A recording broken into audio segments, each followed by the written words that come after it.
What is up, everyone? Please take a second to hit that like button. The more likes that we get in a short period of time, the more people the algorithm will bring into the chat to come hang out with us and see what's going on. So please hit that like button. Let me know how you're doing, and happy freedom.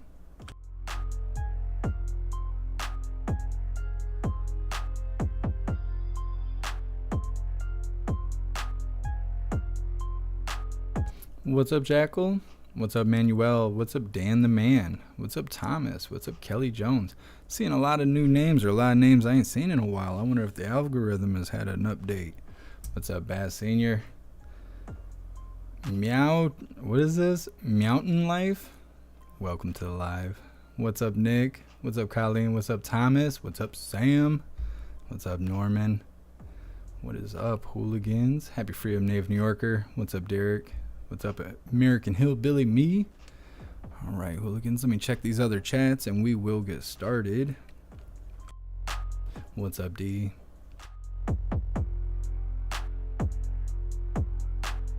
What's up, everyone on Twitch?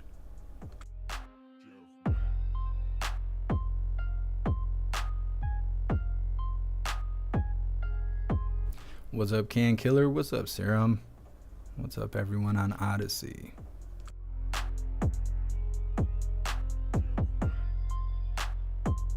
What's up, everyone on Rumble? For all of you guys watching on Rumble, you need to get the app or something. Maybe use the website. I don't know, you guys do not hang out in the chat. Be like 100 people on Rumble and have 4 people in the chat. You guys got to find the chat. I know it's goofy over there, but free speech is not easy.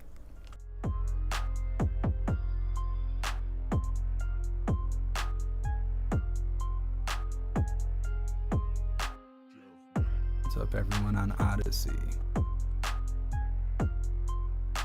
And what's up, everyone on Facebook? What's up, Tara? What's up, Anthony? Happy freedom. All right, Hooligans, please make sure you take a second to share these links out. It'll really help boost the live. We'll get started here in a moment.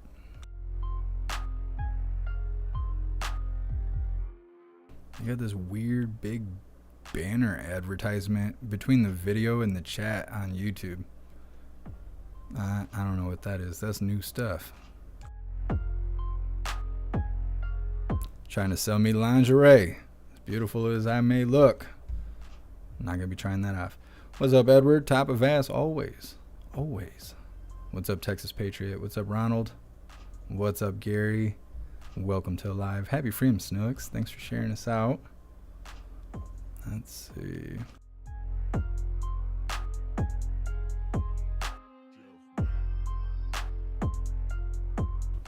Norman, installing boiler systems. Where at? I would help you if you were nearby. I would totally help you do that. Anime Adventures. Oh, you got this shirt? That's awesome. This is one of my favorite shirts that we came out with. This one and the new one with the pledge on the back. Awesome. I appreciate you. All right, Hooligans. Put some ones in the chat if you're ready to get started. You got one cold, one cracked, or maybe a glass of water. Maybe you're smoking your dinner. Whatever's whatever. However you prefer to enjoy your live. Let's see some ones if you're ready to go.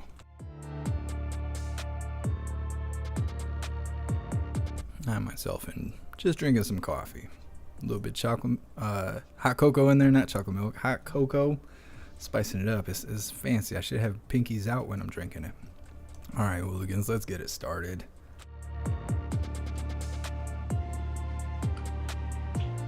Just a reminder, what we are watching is not live for those that can't tell. This is from earlier today. I did double check. I could triple check, I guess, but I'm pretty sure it's from today. No, I'm just messing with you guys. It is from today. It is from earlier today, but it is not live right this second, because a lot of hooligans show up and they're like, why are we doing the press briefing 7 o'clock at night? Because we need some time to unwind. That's why.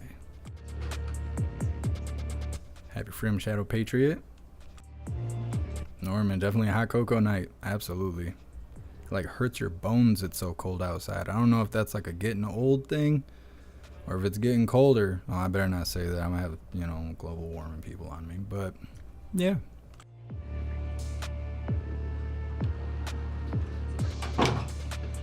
Prostitute. Good afternoon, everyone. Eat shit. Apologies for being late. I had my meeting with the president in the Oval went long, so I apologize. What did you have to do? Yeah, I was just about to say, just give me a second. That big, huh? I have a super short thing at the top, and then we can get straight to questions.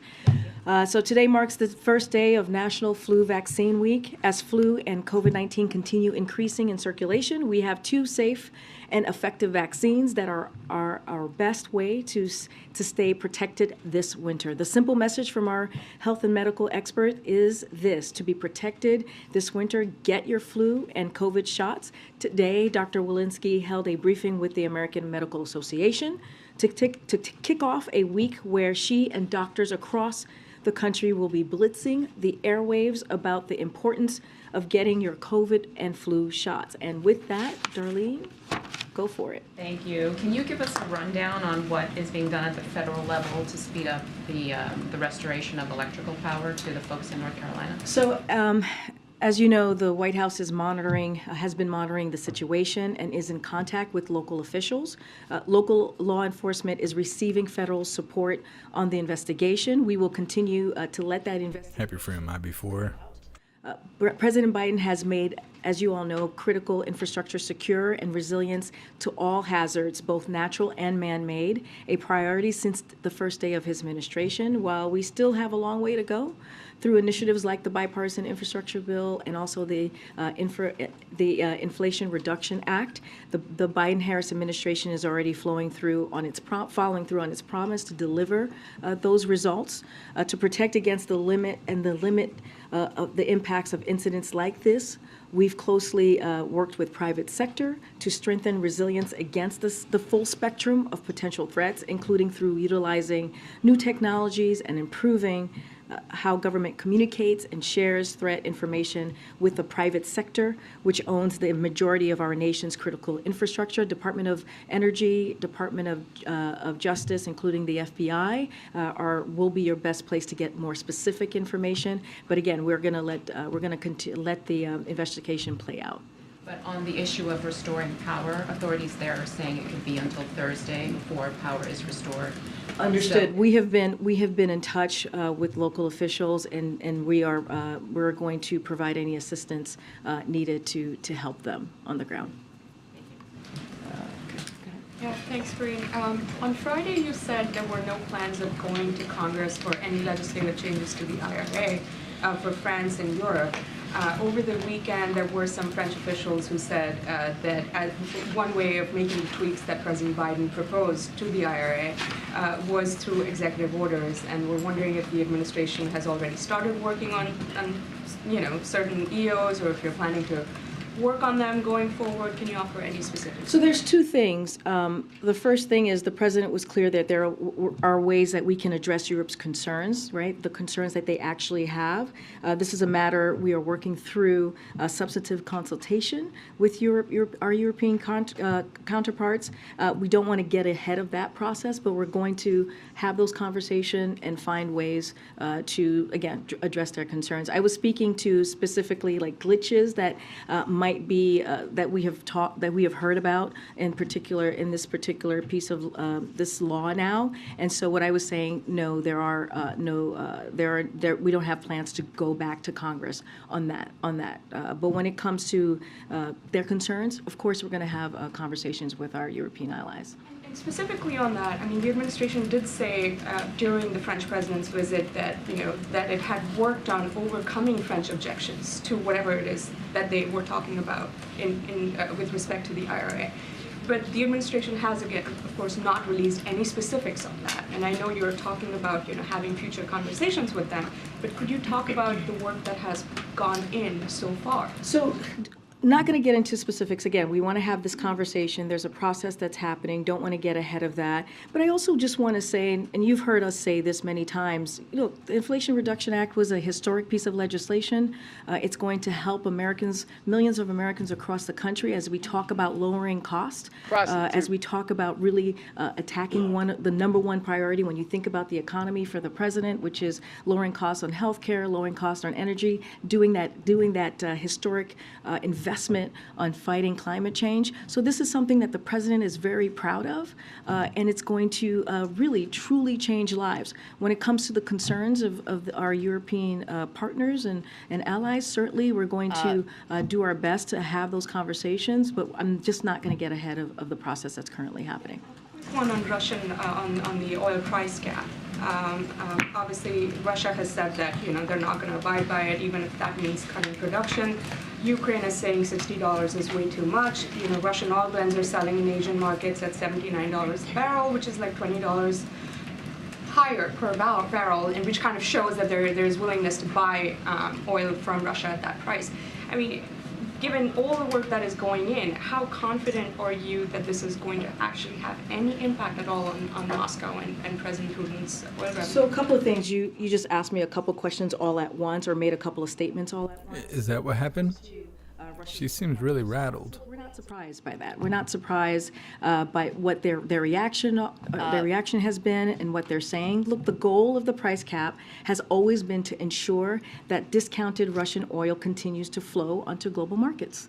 And even as we limit the energy revenue that Russia is... She's like super rattled. ...illegal war... Old man Walter let her know. He said, you go out there and you turn them around, or we'll be turning you around. At this level, Now look at her, rattled. For Russia to continue exporting. Not doing so would have serious repercussions for Russia. And so that's how we see this process moving forward. I know that you were mentioning why 30 and not 60, and I know that there's been some comments out there. And so look, the price will lock in a discount on Russian oil, especially in light of the $100 per barrel they earned just a few months ago, and it can be adjusted over time to prevent Russia from further profiting from its war. And so we believe this is an unprecedented action that we're seeing right now, and it demonstrates the unity that United States and our allies and partners have. And we think this is an important step forward. In your meeting with the president, did he indicate that he'd made any headway in his lunch with Senators Leahy and Shelby about reaching an agreement on the top line for the omnibus? So don't have any readout for you on the president's lunch, as you just mentioned. Just for folks who may not be aware, the president had lunch today with Senators Leahy and Shelby of the Senate Appropriations Committee to toast their long careers, but also, to your point, Phil, to discuss. He had dinner with Ye and Nick. That Congress needs to and has to reach a deal, a bipartisan deal. This is something that they were able to do just last year around this time in a bipartisan way, and he believes that they should be able to do this again. This should not be about partisanship. We are talking about critical funding. When you think about public education, when you think about our national security, when you think about about health, these are important things that are critical to the American people. So he believes that the Congress should move forward in getting this done. But more broadly speaking, and I settled this last week, when it comes to our efforts and the funding, and how we're... How do you say but? ...in good hands with our OMB director, Shalonda Young. She knows how to get this done. She knows how to get a bipartisan deal, get that done. And also, we have our Office of Leg Affairs who is working on this as well. We've had, multiple conversations with members of Congress, and we're continuing to make calls. We continue to do briefings. But again, this is something that the president believes needs to get done. It was done last year in a bipartisan way. We should be able to do that this year. Just one follow-up on that. Has he shown any openness to the idea of dropping the parity between defense spending and non-defense domestic spending, which is currently the Republican proposal? So look, I'll say this. I'm not going to get ahead of any discussions that are currently happening right now. And so I know the Congress is moving forward, having those discussions. I'm certainly not going to be negotiating from here, from the podium. Thanks, Maria. Two topics, if I can. The Supreme Court heard arguments today about a graphic designer who objected to designing websites for gay couples. The justices seem to be sympathetic toward her in today's on the court today. We've heard the White House talk about the potential ripple effects after the Dobbs ruling. Do you have a comment on this specific case and any concerns from the administration about the potential wider implications of this particular case? So I want to be very careful here. Don't want to weigh in or prejudge the Supreme Court's outcome. You know, that's something I'm going to do here at the podium. But to your point, more broadly speaking, and we have talked about this, we recognize the right to free speech, and we support ensuring that no one is discriminated against or refused services because of who they love and who they are. And so, as you know, we've been very clear about that. The administration believes that every person, no matter their sex, race, religion, or who they love, should have the equal access to society, including access to products and services on the same terms as other members of public. Look, the Department of Justice said in its brief that for decades, non-discrimination public accommodations laws have coexisted with the First Amendment. Courts have recognized that we can require businesses open to public to service people regardless of their backgrounds, even when that means businesses must incidentally engage in speech which they disagree upon. So this is no reason to upend this balance right now, as the Department of Justice just laid out, as I just laid out what they said in their brief. But again, I don't want to weigh in. I don't want to get ahead of what the Supreme Court's decision will be on this. And on the year-end wish list and to-do list, is there a push right now by the White House to renew the expanded child tax credit? I don't have anything new to share on that particular piece of legislation or a plan that's incredibly important to the president. As you know, he included in the American Rescue Plan, and it was able to cut child poverty in a historic way. So again, important issue for this president. Don't have anything to share to share further on that particular plan. Holy shit, words are hard. Thanks, Corinne. I wonder if you could give more detail about the Wednesday event about the rise of anti-Semitism that's hosted by the second gentleman. Messed that Are up. you going to call him the first gentleman? Slipped up.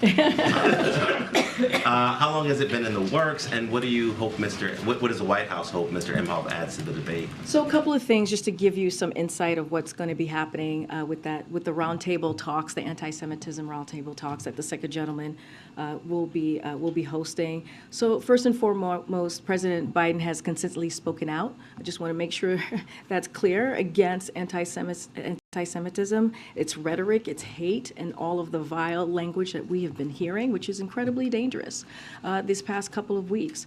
And so we're going to continue condemning anti-Semitism and hate wherever it exists. It should not have a place in our society. And so you'll continue to hear that. The president says silence is complicity.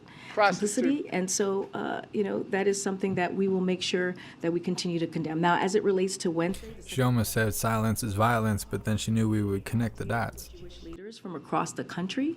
The roundtable will include leaders of Jewish organizations fighting anti-Semitism that represents the wide range of Jewish community, from students to seniors, and including Reform, Conservative, and Orthodox denominations. And the second gentleman will be joined by Ambassador Susan Rice, White House Domestic Policy Advisor Ambassador Deborah Lipstadt, Special Envoy to Monitor and Combat Anti-Semitism, and Keisha Lance Bottoms, Senior Advisor to the President for Public Engagement.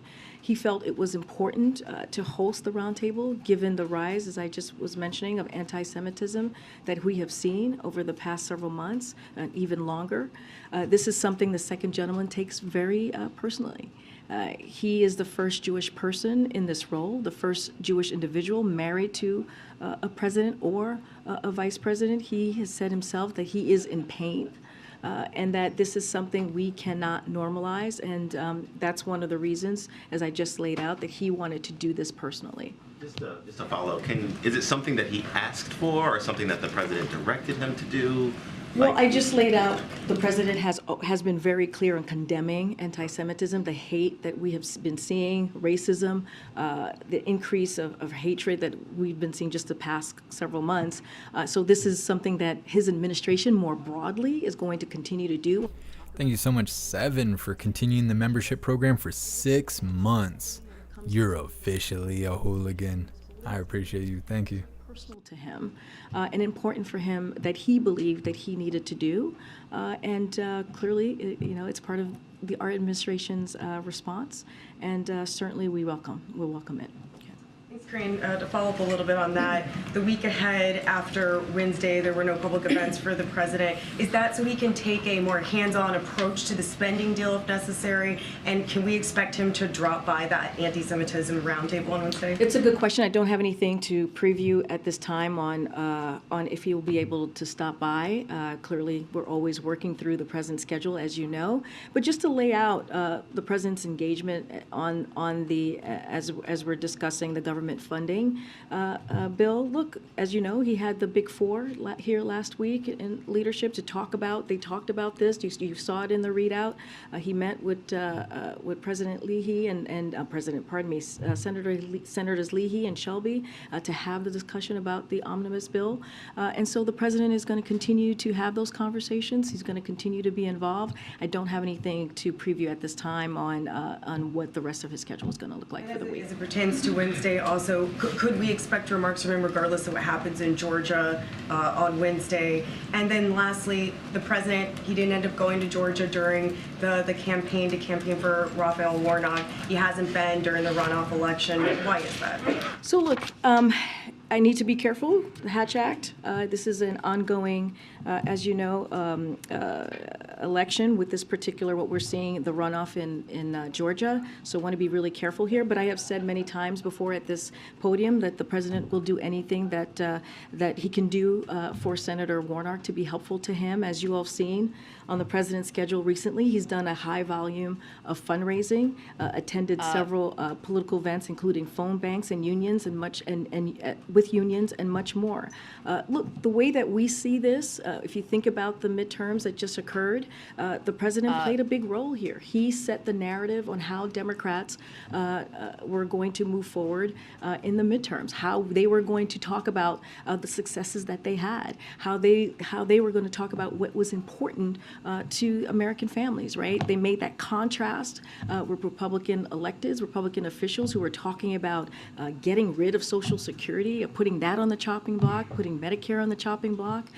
He talked about the freedoms of the American people wanted as it relates to Roe v. Wade and how we saw the Supreme Court get rid of Roe. And we talked about that and how Republicans wanted to put... She brings that up every single day.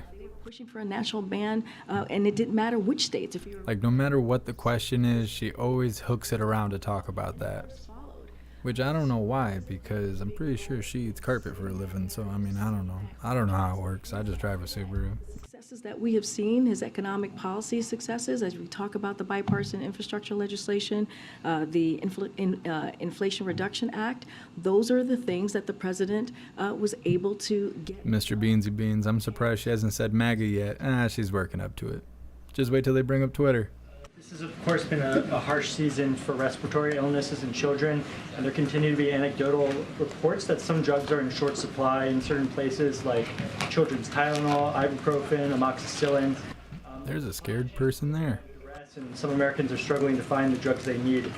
What's the administration doing about it, and how big of an issue do you believe it is? So first, I would refer you to the FDA, who is keeping a close eye on this, and they will share more on any details about supplies as it relates to concerns on drugs, which you're laying out to me, Ben.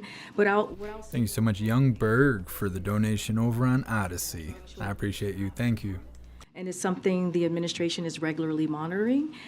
The FDA is always tracking shortages at the national level and works closely with manufacturers to understand their production and supply. And while FDA does not manufacture drugs and cannot require a pharmaceutical company to make a drug, make a more of a drug, or change the distribution of a drug, FDA is in touch with the various manufacturers and stand ready to provide support where possible. Again, this is something that we are monitoring. I would refer you to the FDA on any specifics. Are you considering stepping in and working with companies in any way similar to how you all did with the baby formula shortage? I don't have anything more to share on any type of outreach, but again, FDA would be the best place for you to get more details on how they're moving forward with this. Oh, does the FDA do press briefings every day? to appeal the court ruling that ends Title 42 because the deadline is this week? So I've been asked this question a couple times in the briefing room. This is something that, because it's a legal matter, is something that the Department of Justice will decide on, and I would leave it to them. We understand that the administration is considering a proposal that would bar certain migrants from receiving asylum here in the U.S. if they don't seek asylum in other countries first. Is that Holy shit, don't eat the mic. No Peter today. Are there any other alternative measures to Title 42 on the table? So, look, we are committed to continuing Is that the mayor of Chicago sitting there? while maintaining safe, orderly, and humane processing of migrants. That is, Edward, I'm a member. I'm the king. this will remain the case with Title 42 when Title 42 is lifted. Any suggestions that we might be changing a policy or looking at a different policy is inaccurate at this time. I know there's been conversations about that. We haven't made no such decisions have been made yet. But again, we are committed to securing our border.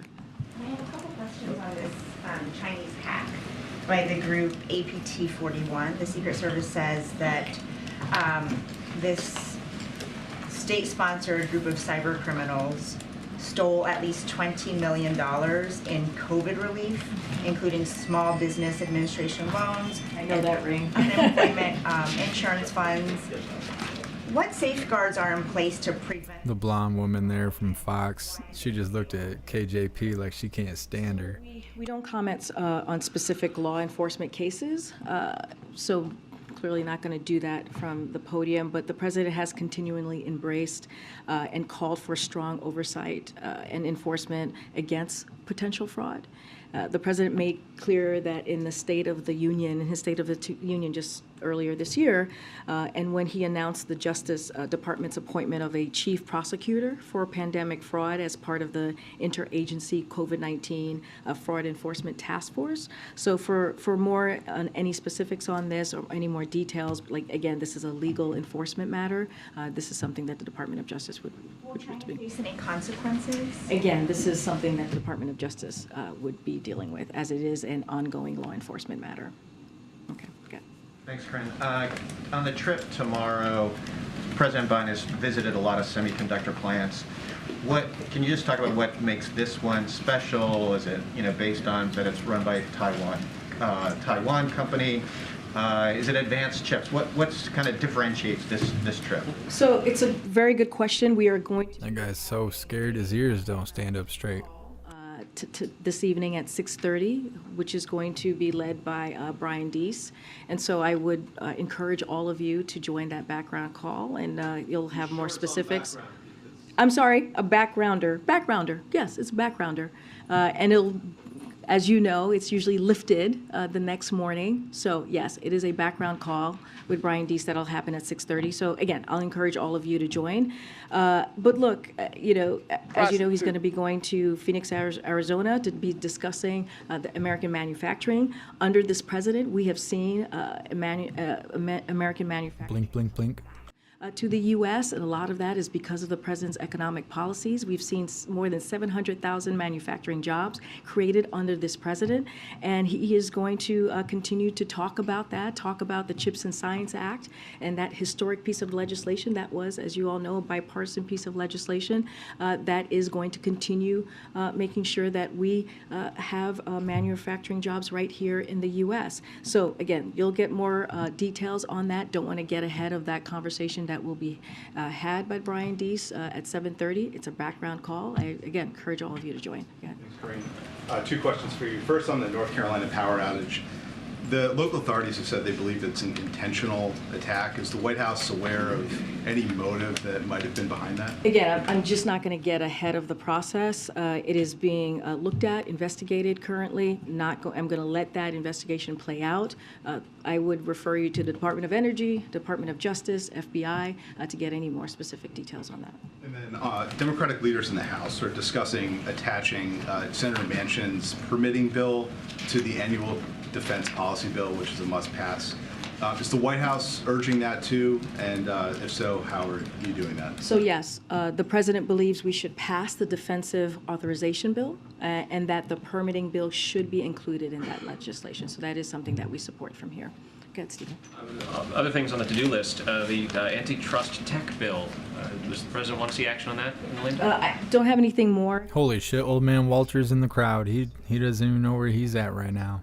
I was asked about this a couple times last week, so I refer you back to those comments. Thanks. The Electoral Count Act reform. Is that something? That is something that is indeed important to the president. Actually, I think it's a Fed. He had an earpiece in, I think.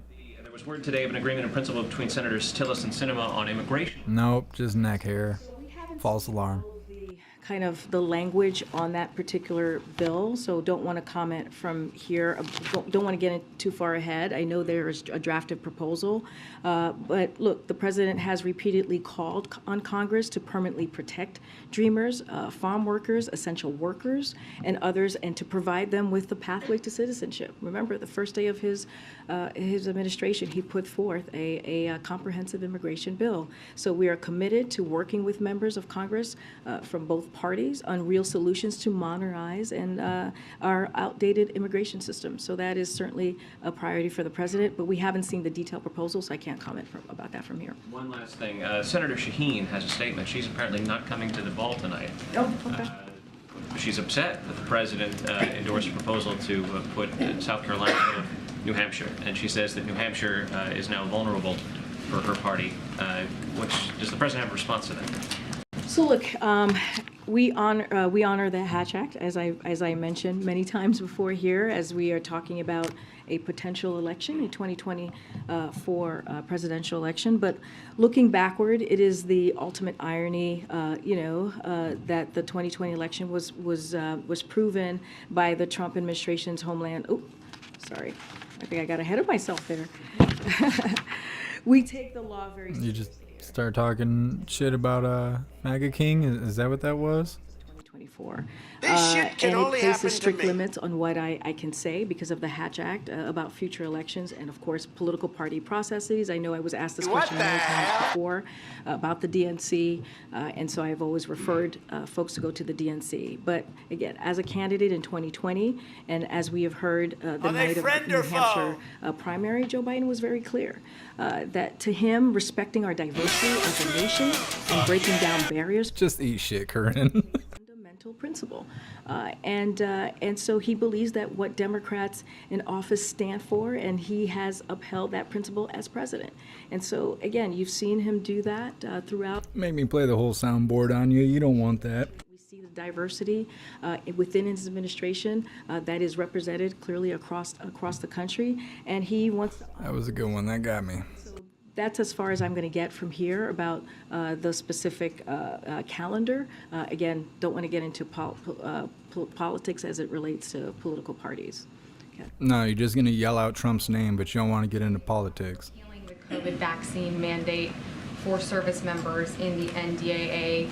John Kirby spoke earlier about the president's position, Secretary Austin's position of wanting, obviously, to keep it. So what is the White House prepared to do for that aspect of it, and is the president personally engaging with lawmakers on this? So, look, when the president met with the Big Four just last week, as you all know, Leader McCarthy raised eliminating the requirement that service members be vaccinated against COVID-19. So clearly they had a conversation, as you asked me about talking to members. The president told him that he would consider it, but also made clear that he wanted to consult with the Pentagon.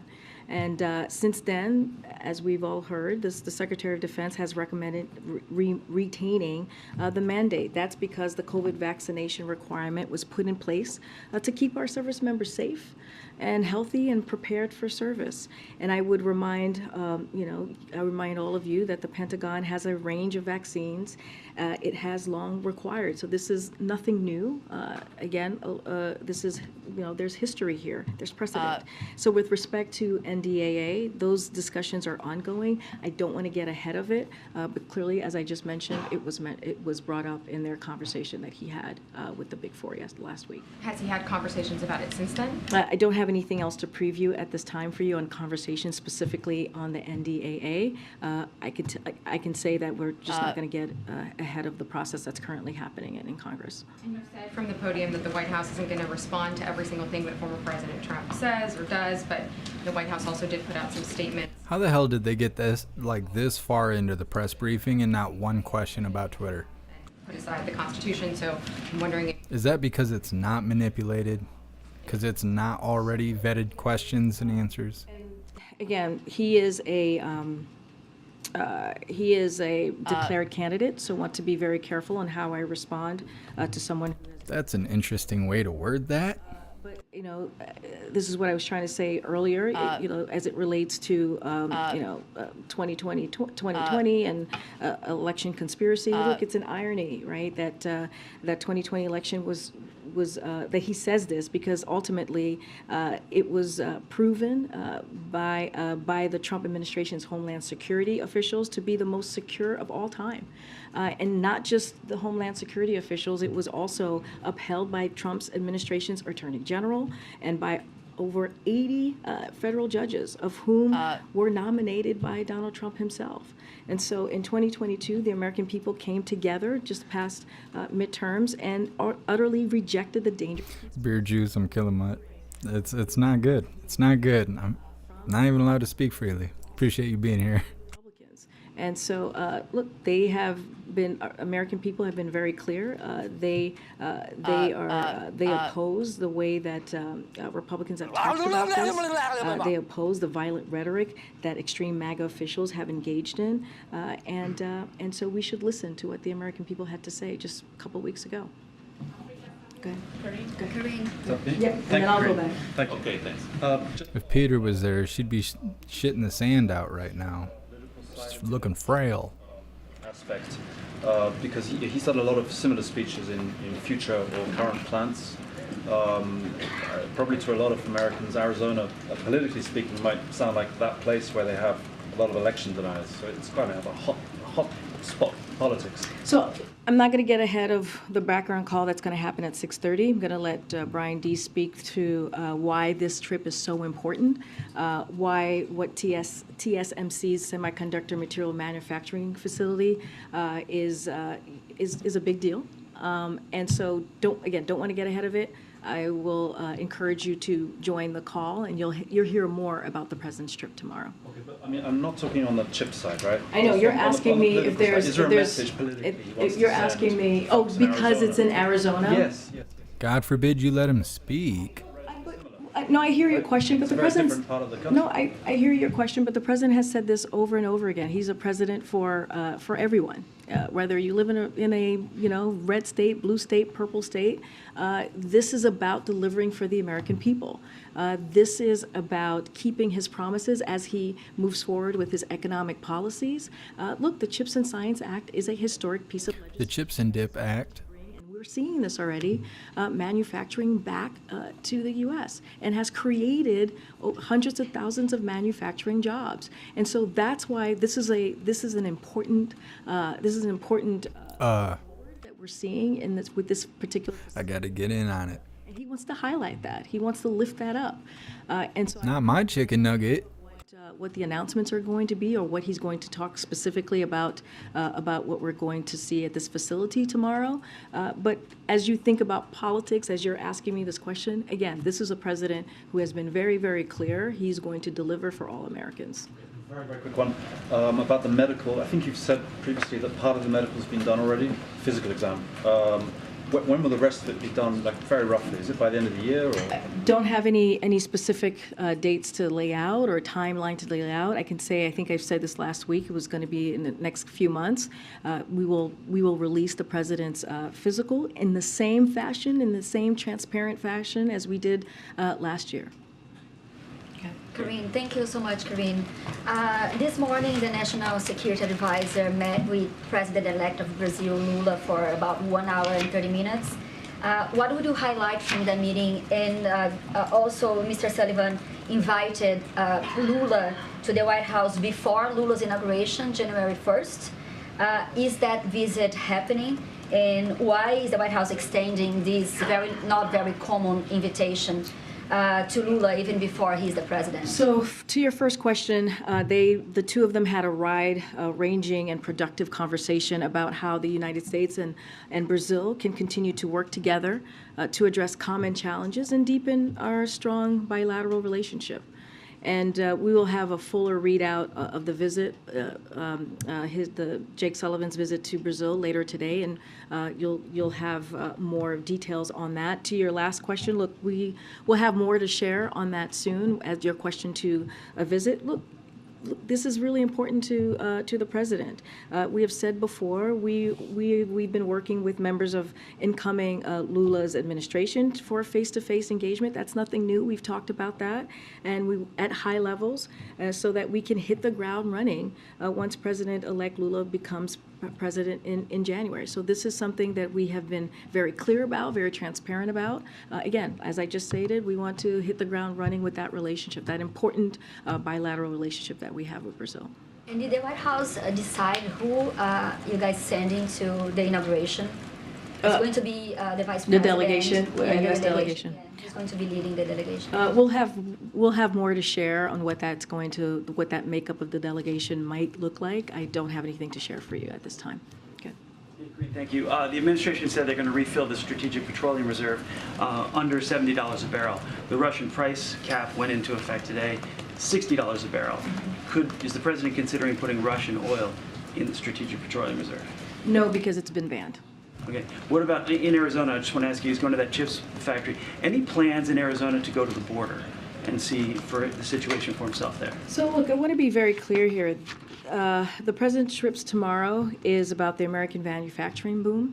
We're seeing all across the country, thanks to, again, his economic policies. Again, more than we have seen in his almost 2-year term. More than 700,000 jobs, manufacturing jobs, that have been created just here alone in the United States. So he'll be visiting at TSMC, a company making a major investment to manufacturing cutting-edge chips in Phoenix. This investment will bring new jobs and economic opportunity to Arizona, very important to the people in Arizona, and it's in large part thanks to the CHIPS and Science Act the president signed into law. And a historic, let's not forget, a bipartisan piece of legislation. And look, we should be able to reach a bipartisan agreement on immigration too. And that's what we're calling for, right? We're asking for Republican officials to come and work with us, and let's have a bipartisan agreement on immigration instead of doing political stunts, instead of doing what they're doing, going to the border, not actually coming up with any real ideas about that. That's where I will leave it. That's what the president is doing tomorrow. He's going to go to Arizona to talk about an important initiative that's going to change Americans' lives, specifically in Arizona. Just a follow-up on Edward's question. If the president is not going to make time to visit the border during his trip tomorrow to a border state, will he do it in New Year? Look, I addressed this last week about the president visiting the border. I'm not going to go beyond what I just laid out. I think, and we believe, the question again, as I was just answering to your colleague in the back, is that... oh, she's so pissy. Congressional Because the last time there was a press briefing, Peter asked her if old man Walter was going to go down to the border. Many of the that hurt kids, that hurt children, right? That hurt people who are coming here to try to seek asylum, leaving a dictatorship. Instead of going to the border and talking about it's a really long answer for no. Deliver and keep our border safe, why don't they work with us? Why don't they actually do something? Why don't they actually, help the president get the funding that he requested, historic funding, into the Department of Homeland Security? That's one way of doing that. But again, they're playing political games and doing political stunts. The reason I ask is just because the president had said previously that he hadn't had a lot of time to get to the border. He's going to a border state tomorrow, so you think maybe there would be time there. If there isn't tomorrow, can you say at this point that he... What I'm saying is tomorrow he's going to actually focus on an issue, a bipartisan issue that was voted in Congress, the CHIPS and Science Act, something that is going to deliver for the people in Arizona, creating jobs and making people's lives better and making sure that we are bringing manufacturing back into the U.S. That is critically important. Now, what I'm saying, the second part of that to your question, if Republicans officials truly, truly want to deal with immigration, they truly want to deal with the border, then they would stop doing political stunts and actually work with us on the plan that we have put forward, which they are not. And that's what we want to make very loud and clear. There's ways to deal with this. Again, they can come and actually do this in a bipartisan way, just like we did with the CHIPS and Science Act. The trip is obviously to Phoenix, not to the border, not to Georgia, which is sort of a pressing issue for Democrats, for the president. Have Democrats determined that a visit to Georgia would not help Senator Warnock's reelection bid?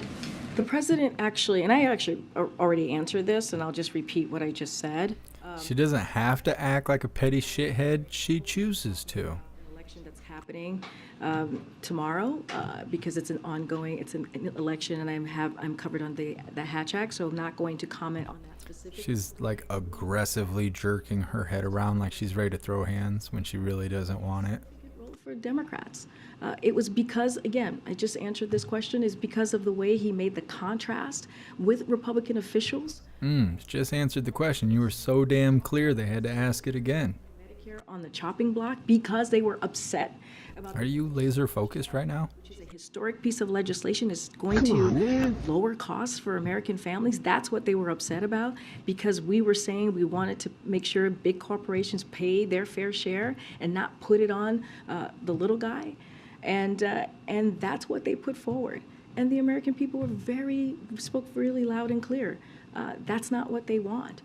They want us to continue. Yes, tell us what the American people want. We have no idea. Please tell us. And, that red wave never happened. Go ahead. Real fast, Corinne, just real quick on Twitter. She almost squeezed the sand out when she said that.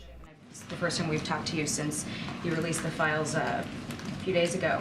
Is it the White House view that decisions at Twitter were made appropriately in terms of decisions to censor this reporting ahead of the election? You mischaracterized. Ooh, she was waiting for it. Said and took it out of context when you asked her a question. Look, when I answered the question, and I actually already addressed this about how the White House and the administration is seeing what's happening on Twitter. We follow also what's going on, just like you guys are reporting it, just like you guys are seeing. And what I was commenting to is like, yes, we're seeing what is happening, just like you all are seeing what's happening with Twitter. So just want to clear that up, because you definitely mischaracterized what I said or put it out. Is that what happened? And so can you ask your question again? Yes, my question was that you had said, I think 6 or so days ago, that the White House was watching closely the situation at Twitter after Elon Musk's ownership of it with respect to misinformation. And because these files were released on the basis of, hack materials clause at Twitter, decisions were made to censor reporting leading up to the election. My question was, is it the White House view that these decisions were made appropriately in light of what has come out? Which decisions? By whom? By Twitter. By Twitter on, okay. So, look. Words are hard. An interesting or a coincidence, if I may, that he would so haphazardly, Twitter would so haphazardly push this distraction. That is a full of old news, if you think about it. And at the same time, Twitter is facing very real and very... What? Old news? That means it don't matter now? Is that like statute of limitations? You just blurt out old news and it gets canceled out like you yelled spades and slapped your card on the table? Get out of here, you shitbag. Speak out and reject this.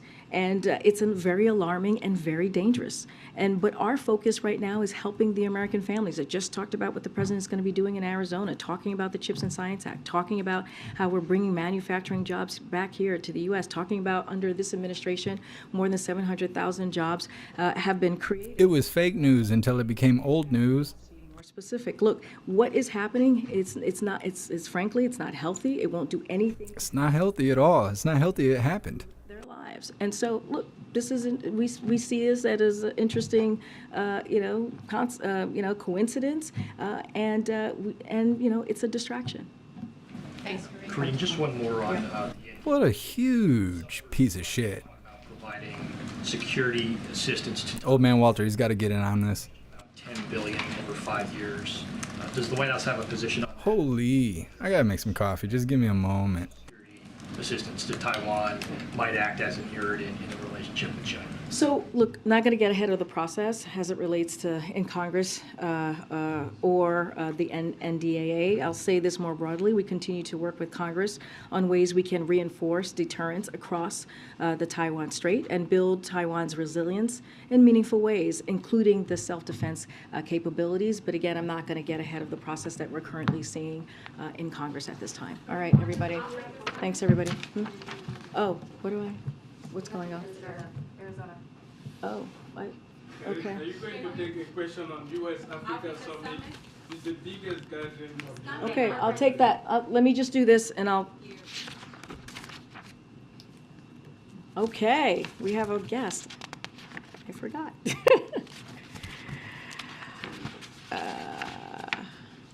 Okay, so we are pleased to have a local reporter from the Arizona Republic and Arizona Central join us in the briefing room today and ahead of the president's trip as we've been talking about Arizona and the CHIPS and Science Act. His name is Ronald J. Henson. He is the paper's national political reporter and has been a member of their team. I like how she basically confirmed that it was not false information. It's just old news. Yeah, hi. Thanks, Karine. As you know, the TSMC plant was announced in 2020. So wanted to know a couple things. Number one, what should ordinary Americans expect that is attributable to the CHIPS Act? Can't think about the CHIPS Act right now. I'm too busy thinking about this old news. And also, in the long run, should the government be playing any greater role in providing more water resources to a place like Arizona in light of this water-intensive industry? So on your first question, Ronald, I would refer you to the Department of Commerce as timeline. They're working on this and they're playing point when it comes to the CHIPS and Science Act. On your final question, it's important that these facilities are built sustainably and in a way that doesn't harm the environment of a region. We know that these chip fabs can be water intensive, but both TSMC and Intel have taken steps to reduce water usage at their facilities in Arizona. In the case of TSMC, Thank you so much, Sam, for the donation over on Odyssey. Must seriously needs to program them monkeys to teabag all these MFers. I'm right there with you. Thank you so much. I appreciate you. it is an issue we take very seriously, as evidenced by funding for Arizona drought resiliency resources, included in the Inflation Reduction Act, as you know, Ronald. And as these projects continue, state officials, local officials will need to take this issue seriously as they work with chip makers. They're over there using that White House Wi-Fi and just cut out. There you go, Ronald. Thank you so much for joining us on. I know there was a question on the summit. We will have more. We will have more to share in the next couple of days. Yes, the U.S. summit is incredibly important. We have invited 49 African heads of state to Washington, D.C. for a 3-day summit to highlight how the U.S. and African nations are strengthening our partnerships to advance shared priorities. The summit reflects the U.S. strategy towards Sub-Saharan Africa, which emphasizes the critical importance of the region to meet this era's defining challenges. Again, we will have more to share on the upcoming days. I gotta go, guys. Thank you so much.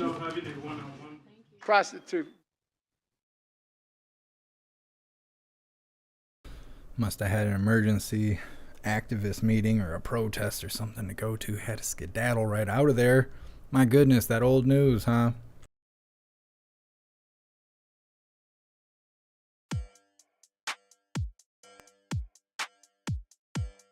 What do you hooligans think of all that old news? What a spit in the face.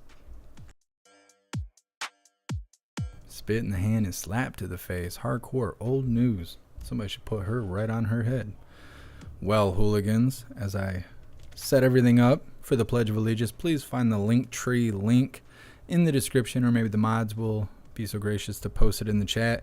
Please join the hooligan community. Is the best way to be notified every single time we go live, no matter where we go live.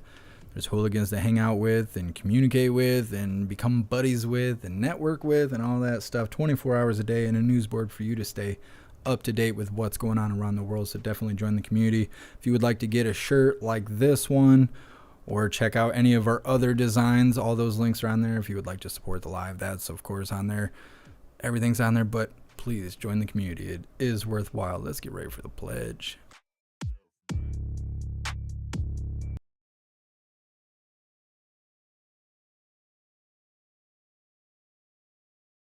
All right, you beautiful hooligans. Let's get ready for the pledge.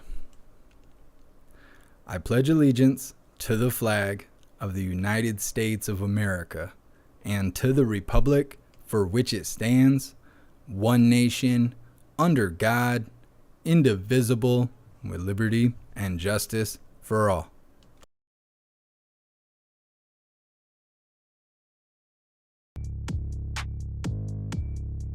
I'm so thankful I get to do the pledge with all of you guys every single day. It's amazing.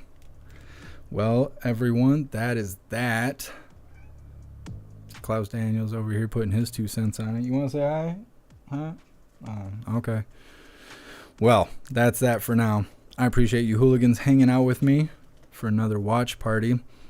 For those asking about the Taco Bell live, I'm not sure when we'll have another Taco Bell live. I'm sorry that internet was rough over there. Well, I had bad signal, and then I didn't even think about using their Wi-Fi. So we came back for a part 2. And we were on the Wi-Fi for like 10 minutes or something. It was a lot better.